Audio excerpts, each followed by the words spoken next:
Baik, selamat pagi Bapak dosen, selamat pagi teman-teman. Perkenalkan, nama lengkap saya Laurenciana Selina Jajo, mahasiswa Ekonomi Pembangunan semester 4, Fakultas Ekonomi dan Bisnis, Universitas Nusa Cendana. Di sini saya akan menjelaskan tentang pembangunan daerah. Yang pertama itu definisi dari pembangunan ekonomi daerah. Pembangunan ekonomi daerah adalah suatu proses di mana pemerintah daerah dan masyarakatnya mengelola setiap sumber daya yang ada dan membentuk suatu pola kemitraan antara pemerintah dengan sektor swasta untuk menciptakan suatu lapangan kerja baru dan merangsang perkembangan kegiatan ekonomi dalam wilayah tersebut. Tujuan utama pembangunan ekonomi daerah yaitu untuk meningkatkan jumlah dan jenis peluang kerja untuk masyarakat daerah. Untuk mencapai tujuan tersebut, pemerintah daerah dan masyarakatnya harus secara bersama-sama mengambil inisiatif pembangunan daerah. Yang berikutnya ada teori pertumbuhan dan pengembangan daerah. Pada hakikatnya, inti dari pembahasan teori-teori tersebut berkisar pada dua hal, yaitu yang pertama, pengembangan metode yang menganalisis perekonomian suatu daerah. Namun di sisi lain, harus diakui menganalisis perekonomian suatu daerah sangat sulit karena yang pertama, data tentang daerah sangatlah terbatas. Yang kedua, data tentang perekonomian daerah sangat sulit dikumpulkan. Yang ketiga, data yang tersedia umumnya tidak sesuai dengan data yang dibutuhkan untuk analisis daerah. Yang berikut, teori-teori yang membahas tentang faktor-faktor yang menentukan pertumbuhan ekonomi suatu daerah, yaitu yang pertama, teori ekonomi neoklasik. Teori ini memberikan dua konsep penting dalam pembangunan ekonomi daerah, yaitu keseimbangan dan mobilitas faktor produksi. Yang kedua, teori basis ekonomi. Teori ini menyatakan bahwa faktor penentu utama pertumbuhan ekonomi suatu daerah berhubungan langsung dengan permintaan akan barang dan jasa luar daerah. Yang berikutnya, teori lokasi. Model pengembangan industri kuno menyatakan bahwa lokasi yang terbaik adalah lokasi dengan biaya termurah antara bahan baku dan pasar.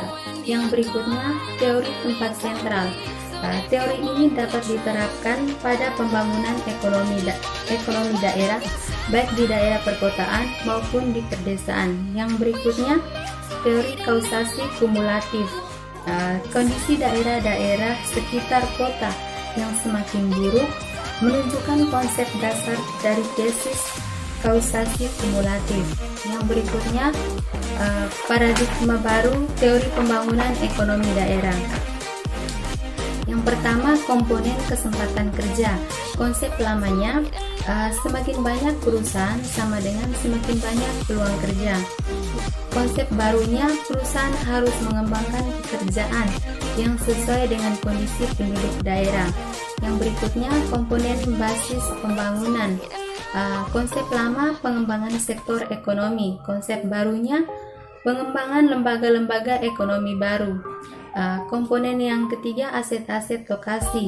Konsep lamanya, keunggulan komparatif didasarkan pada aset fisik. Konsep barunya, keunggulan kompetitif didasarkan pada kualitas lingkungan. Komponen yang berikut, sumber daya pengetahuan. Konsep lamanya, ketersediaan angkatan kerja. Konsep barunya, pengetahuan sebagai pembangkit ekonomi. Yang berikutnya ada arti penting perencanaan pembangunan ekonomi daerah.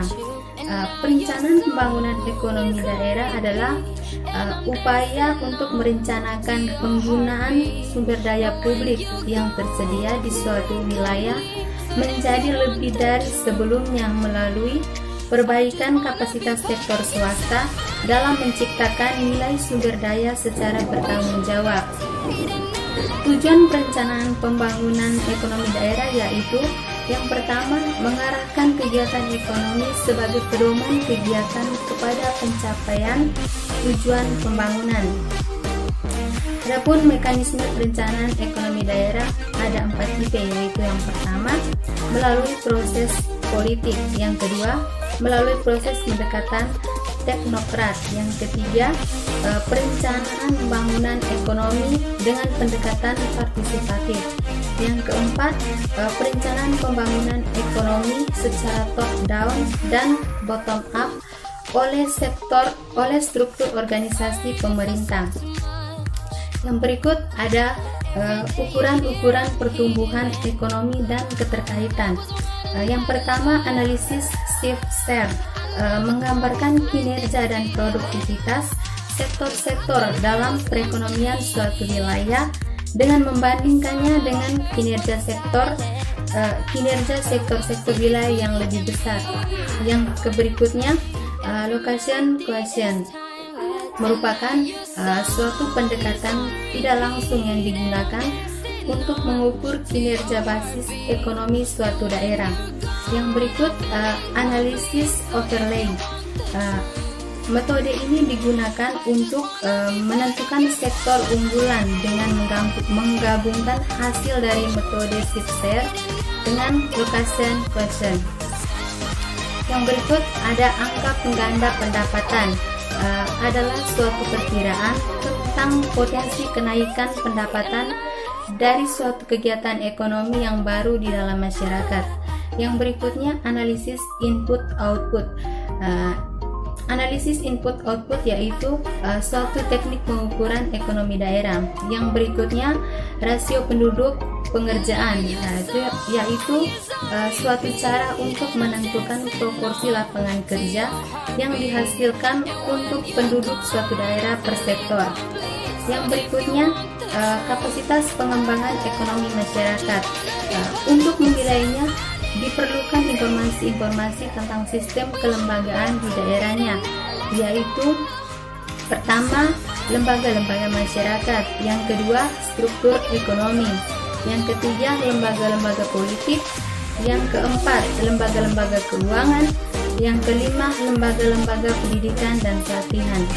Sekian dari penjelasan saya tentang pembangunan daerah. Terima kasih.